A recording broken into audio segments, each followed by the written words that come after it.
বাচ্চা বাটে আসো আসো, সবাই খাবে না? আর ওরা কই?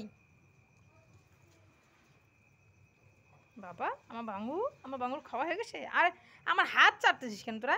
খাবার দিব তো বাবা, দিব তো আমার সোনা বাচ্চা। আসো। আরে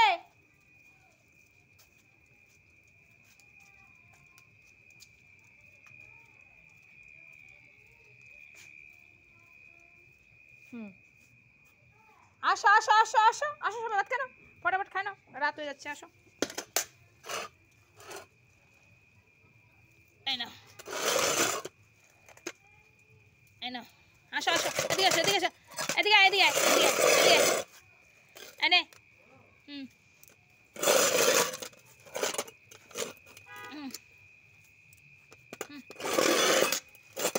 ওরে খা, ওই তো দিছি, খা। এনে এনে এনে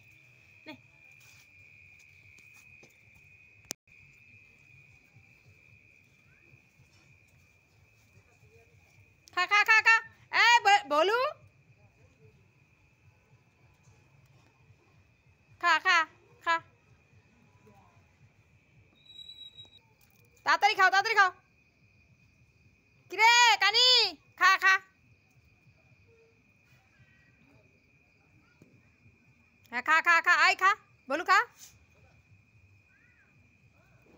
কি হয়েছে? আজকে অবেলায় খাওয়া দিয়েছিলাম তো, তাই জন্য খাচ্ছিস না ঠিক করে না? ভাতগুলো নষ্ট হোক, খালি দিস না। মাংস দিয়ে এখনই গরম গরম ভাত মাখছি। হ্যাঁ বললাম, মার দিব কিন্তু, তাহলে কিন্তু পরে। কিরে